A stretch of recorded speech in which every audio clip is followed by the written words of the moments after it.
Hey there, Capricorn. So this is really an interesting week for you guys. First of all, you know, we've got, this is today, by the way, is the 14th. So this is from the 14th right to until next Wednesday, Thursday. I want to get it up before your full moon in Capricorn, which causes completion.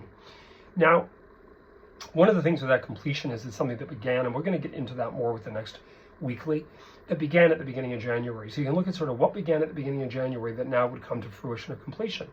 The other thing I want you to understand is that Jupiter in Gemini is a very, very powerful placement for you. I am first degree Cap, but the thing that's amazing is I also have Jupiter in Gemini and my North Node there, which means that through this next year, there'll be a lot of destiny, and it's just letting it happen. It's not forcing. It's about putting a close enough and really clear enough connection to the universe about this is how I see, this is what I want. Because if you just say to yourself, well, I don't know, you're not going to have any idea. So I've said this a lot to many signs, but especially Capricorns and Geminis.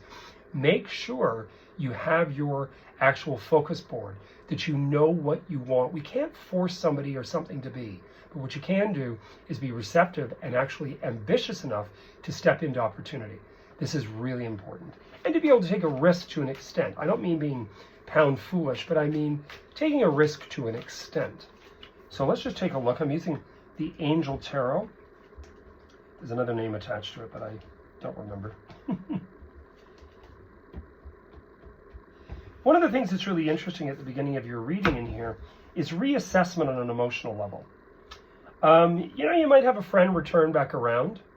Page of Pentacles, or sorry, Page of Cups. Actually, the Page of Cups and Pentacles remind me a bit of one another.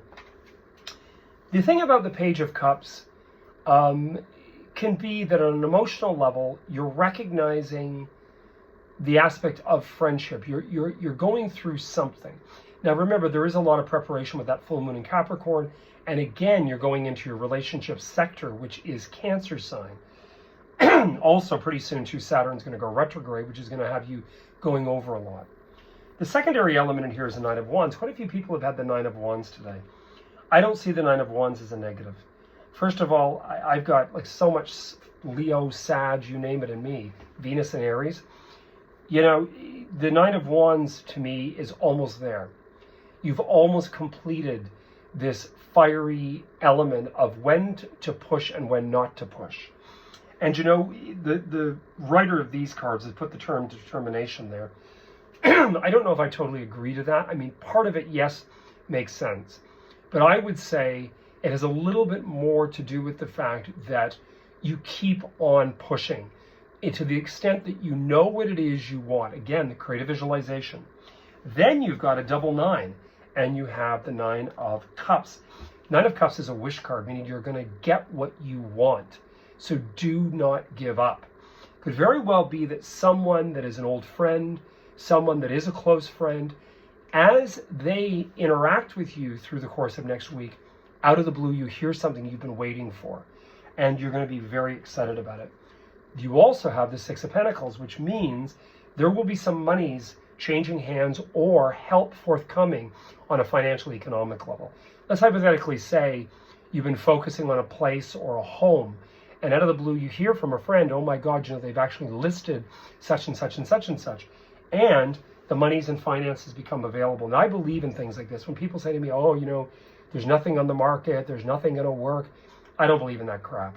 First of all, you can't force something, but what you can do is be open to miraculous intervention and opportunity. If you're not, you're listening to you know, naysayers that are telling you, oh, you'll never. You got to get away from that. I had to learn that a long time ago. Sometimes I still get hooked, but I get away from it very quick. Your outcome is that same crap that I think I told Libras about. Now remember, you're another cardinal sign. That Page of Swords. Those that waste their time on you, first of all, are either attracted to you and they don't want to admit it, or they're bored. They don't have a life, and they actually waste their energy gossiping because they feel inferior to your ability, your tenacity, your integrity that you've achieved. So boy, oh boy, Cap, when this opportunity presents itself, there's going to be a lot of tongues wagging because they're probably all freaked out that you did it. So do not give up the fight. Do not stop. Go forth and actually go after it because you're going to achieve it. You heard it here first. Anyway, wish you guys all the best. I am available for personal consultations, and please hit the bell icon. Please subscribe. It's going to aid the channel to build. And on top of that, please like today's forecast if it resonates. If it doesn't resonate with you, then obviously it doesn't. But remember, we're also a sun sign ascendant, moon, blah, blah, blah, blah, blah. Wish you all the best. Cheers.